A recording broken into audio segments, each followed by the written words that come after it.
Glenn, we're just out of time. I'm sorry. So here I am now, relentless. That's how I got your daughter, right? I just hung in there. So I want to tell you two quick things about Zena. And you guys have all heard this on and on, but it's so true. They just, three things I'm going to tell you. One is, I was sharing with one of the Pastor Jims out there that I was raised by really godly parents. And I've often said, my dad would just literally wear out Bibles. He had a stack of Bibles he didn't want to throw away because of the beautiful notes he had written in them. But he would mark up passages, with a red pen, and then he'd cry all over the page, and the ink would run, and you couldn't read it anymore. But he could make out little bits and pieces. And yet, with that kind of upbringing, where I never knew, we just went to church. We didn't know anything else. If the church doors were open, the Tobiases were going to be there. But meeting Ed and Zena, I am for the better a different man than I would have been. There's no question. My dad did all he could with me, but EJ and Zena really finished raising me, and they just made an incredible impact in my life. So that's item. Next, I wanted to share with you that Zena was extremely resourceful. So when Nancy and I were first showing interest in one another, or at least I and her, and I was trying to drag her along in the direction I wanted to go here, but I was over at their house one day. Again, the typical thing, you could just walk in, feel right at home. And so I was there, I don't know what, for watching a football game, or I don't know why I was the only one in the family room at that time. And Nancy walked out, and I had never really announced this, but she noticed, or Zena noticed, that I loved root beer and Sprite mixed together. And that's the only mixed drink I've ever had in my life. I was raised in the old holiness churches, so you didn't smoke, you didn't chew, you didn't go with girls that do, and but they knew I loved root beer and Sprite, so I'm watching the football game. I found out later this was at Zena's instruction. Nancy brought out, didn't ask, would you like something to drink? She just brought out a root beer and Sprite, put it in front of me, and walked out of the room. And that was it. I was done. I'm like, I'm marrying that girl right there. Yes. And she was the only way into the family for me.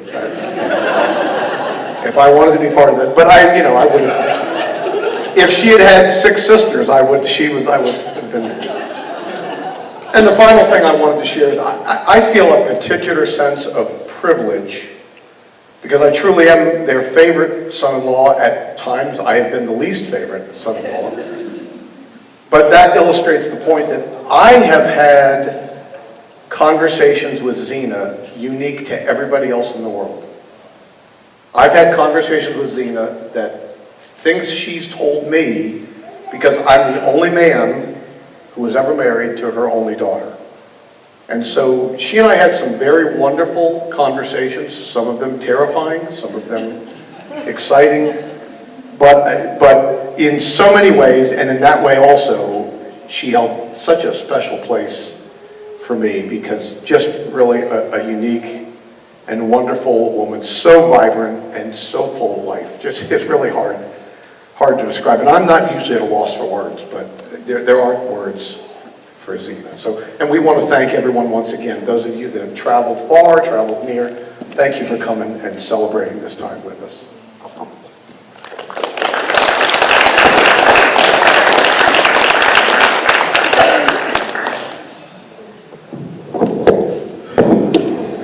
So what I'm going to bring up in remembrance is going to be mostly for the older cousins at the May house. Meat tenderizer and bloodworms. So Grandma and Grandpa were really good about giving us the jellyfish report whenever we arrived at the May house. If there were any, if there weren't, if there was, how many, how concentrated. It didn't matter. We were going swimming. That was like the first thing we wanted to do, jellyfish or not. And sure enough, we got stung every time. Or maybe just me, I don't know. We could always rely on Grandma to get out the meat tenderizer. Not to cook one of her delicious dishes, but to heal that burning sting. That's what I always remember about her kitchen, was her good cooking, and she had a big old bottle of it all the time. Never ran out. I don't know if she did it in preparation for our visits or she just always had it on hand. And there's a cousin. One of these cousins, I don't remember who, I know it was a boy, said, "Did you know that jellyfish only sting in the water?" I'm like, "What?" "Yeah, like this." And he picks one up and he throws it and says, "It won't sting if it's out of the water. It only stings in the water." No, my friends. Jellyfish sting in and out of the water. And that was probably one of the worst things I ever encountered because it wrapped around my calf and just stuck there. So I'm trying to figure out which one of them.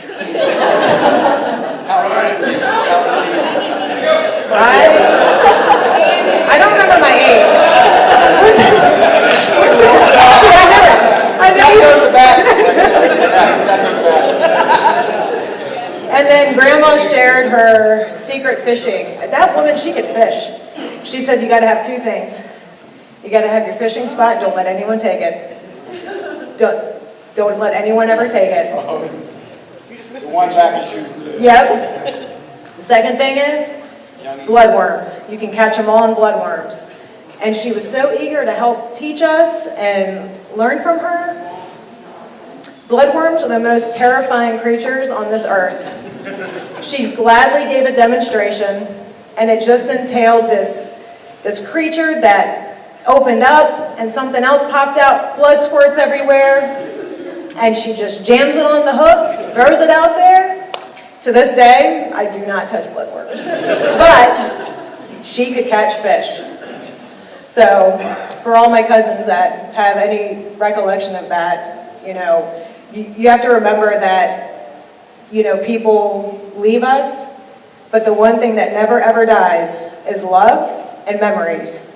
No matter what, that never gets taken away from you and that never dies. So feel that love and remember that love, and don't be afraid to remember the memories.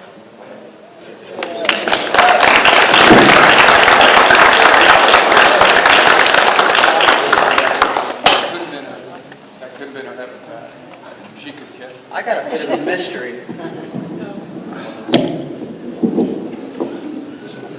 I think I was down there in like 8th grade and it was dark and Grandma was wearing like this ghillie suit and a hat, waders up to her knees, and I was walking towards her. I was like, "What's Grandma going to go do?" And then she was going to go gigging frogs, but she's like, "Oh, go help EJ." And I went to EJ. He's like, "Oh, just leave her alone. That's her hobby." I'm like, "She gigs frogs?" He's like, "That's her thing. Don't ask her for any meat." Now, I've told a couple people this story, and everybody's like, "She's never gigged frogs."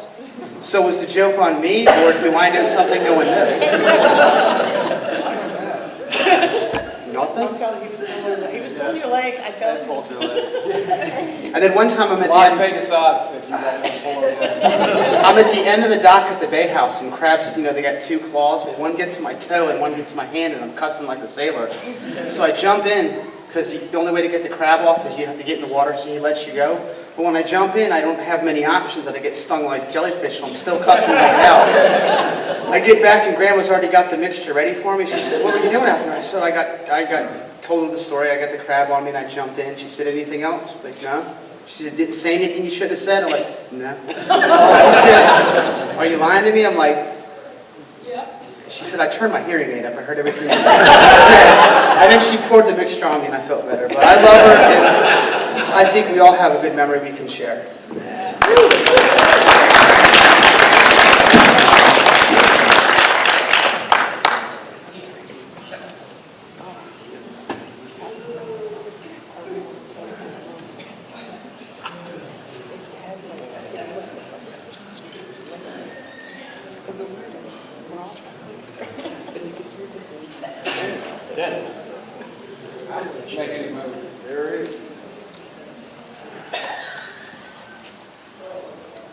40 years ago, I got out of college and was looking for a job.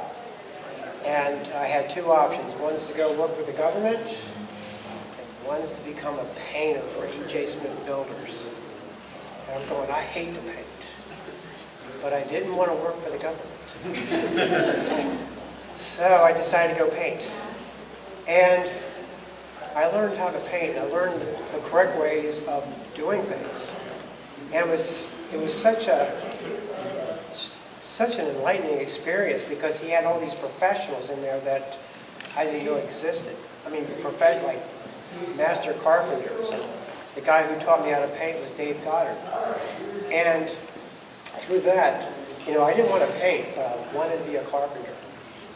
And so for several years, I would be helping out, like this guy, Jim Orr, who was this amazing craftsman. And so I'd go in the shop and I would work with him and sand doors or whatever it took. And then someone showed me how to do crown molding. I'm going, oh, my mom needs crown molding. Mom, buy the crown, I'll put it up for you.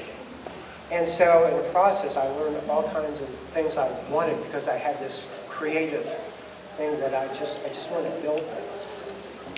EJ allowed me to use his shop even after I left EJ to go on my own. He allowed me to use the shop, no charge. He'd come down, make sure I was okay. And I remember one time I was working in this shop, and it was towards the end of the day, and I was still working with EJ. And I had cut my finger on the miter box. And so I went up to the kitchen, and Bobby was in the kitchen. Bobby, I think he's probably about 16 at the time, 17. I said, Bobby, I cut my finger really bad. And I'm a jokester. He says, come on. I said, Bobby, look. He freaked out. We were at the emergency up there, at the Nova, right up the street, the emergency care unit there. I think we made it 5 minutes. I was in his Mustang. What's that? I remember. I thought you were joking. Right. And all I remember is when you unveiled it, the blood just started. You had your Mustang, and we made it there in 5 minutes. It was incredible. But anyway, I'm up here to thank Ed and Zena for their hospitality and for a chance to learn talent that I still use today. I love you.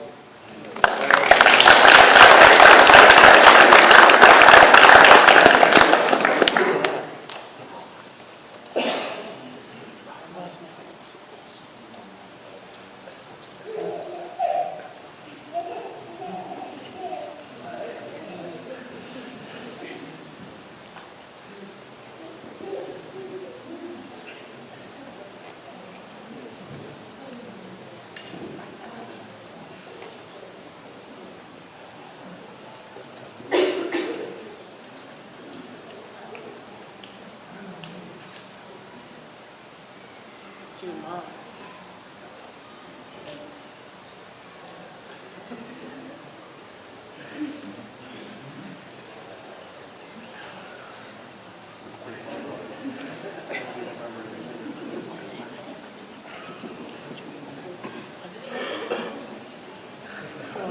It was just convenient when he's walking out at the same time.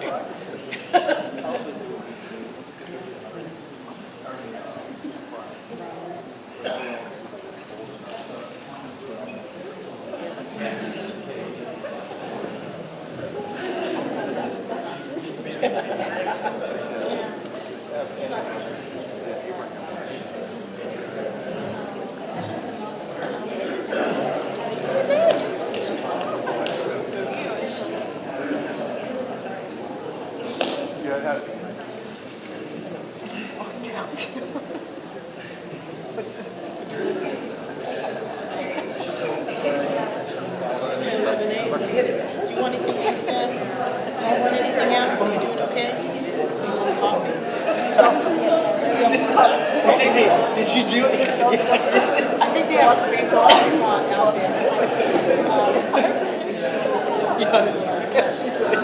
Maybe start on the front. Get one sugar Stuff like that from when you were like a little kid, because I remember it now, but then like 40 years later you get it from the person.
Okay, I'm going to take a turn. And everybody's chatting, but figured I'd come up. My name is Eddie. I am the nephew of the Smiths. With my brother Dick was up here earlier. My sister Judy's here. And I just wanted to take a few moments and thank Uncle Ed and Aunt Zena for during a really rough time in my life when my parents were going through a divorce. I think I lived one summer out there at Windswept. And that was a very important time in my life. And just growing up, we spent a lot of time out at Windswept even before that because our families were close at the time. And so I just appreciate that, learned that, Uncle Ed and Aunt Zena, Uncle Ed taught us to ski. I still have love for snow skiing, even though I haven't done it in many years. And I certainly remember all the trips to Jay Peak. So we became part of my mom, Rose, and my sister, and me especially, became part of their family. So I just want to thank all my cousins for allowing me into your family. The Jay Peak trips are so memorable for me. And I will tell one story. If you remember the one year, we usually stayed off slope, but one year we stayed on slope in the townhouse. And so there's this townhouse at the base of the slope, and we were way too rough in the house. We were just going crazy. So I remember being up on the balcony, and we were having a pillow fight, so I took this pillow and I threw it down at, I can't remember who I was aiming for, one of the kids, and this pillow landed, it was a pillow about like this, landed on their dry flower arrangement and just crushed it. So I'm going, oh my God, I'm going to be dead. So Uncle Ed comes up and he's, Uncle Ed's sort of nice about it. You shouldn't have done that. Aunt Zena, I thought I was going to be dead. So it was a rough day. But we had just so much fun, and I just want to thank everybody for that. And thank you, Uncle Ed, and thanks, Aunt Zena.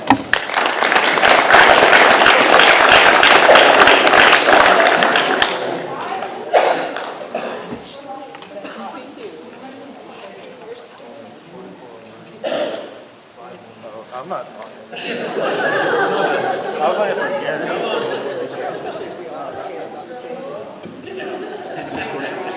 I stood up at the wrong time.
I'm already crying, so I'm not going to get this. A couple months ago, it helps. A couple months ago, my husband Mark and I went down to visit baby Pie and Girl.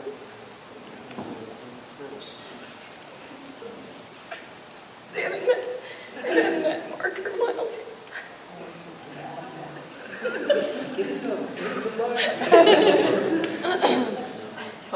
And all my memories of Grandma and Petey Pie, when we'd go down to the Bay House,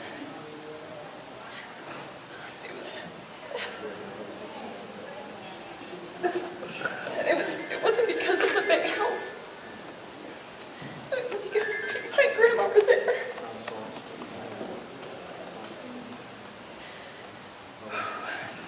And there was always food, delicious food. Grandma was always cooking for us. She always made sure Grandpa had his coffee and your breakfast, even though you'd say that Grandma didn't make you supper yet. She had made you supper, probably twice. She was just such a practical lady. I don't ever remember Grandma being upset. And I'm sure her children would say that she got upset. But she was just so practical and so easygoing, and she just wanted to make sure everyone was happy. So a couple months ago, we went down to visit, and Grandpa was in the assisted living, recovering from, I think, a fall, and Grandma was still in the cottage. And we went there first, and we were visiting with Grandma. And we showed her pictures of Miles when he was born. And she just was talking to us about, you know, how they're a handful now, but to just embrace every moment. And then she said, you guys need to go and visit Grandpa. She said, don't fuss over me, go see Grandpa. And then she said, make sure you get something to eat too. So she treated us to lunch at the center. And we went and saw Grandpa and spent some time. Then we went back to see Grandma.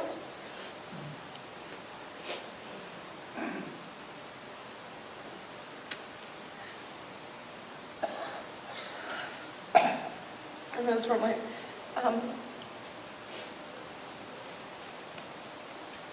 it was a really sweet memory, thinking that's who Grandma was. She always wanted to make sure everyone else was happy and comfortable and fed. And I see that in my mom. She takes good care of my dad and all of us. And I just pray that we all can take that and love everyone else as much as Grandma loved us. I love you, Grandma. We love Grandma. Okay.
I have the man. And that was 96.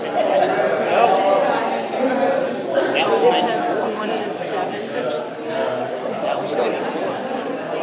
We didn't make it the same.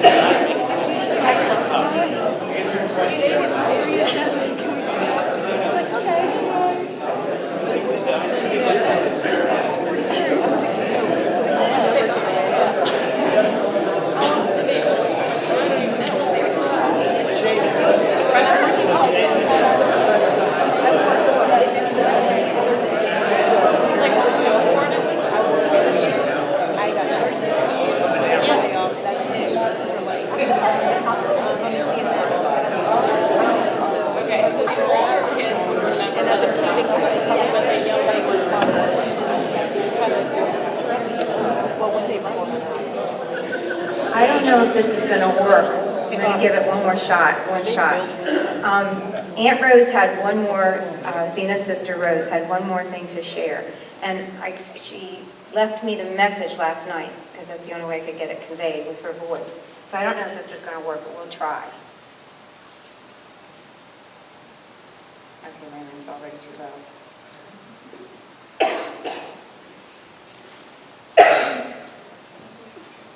Sorry, we gotta come back on.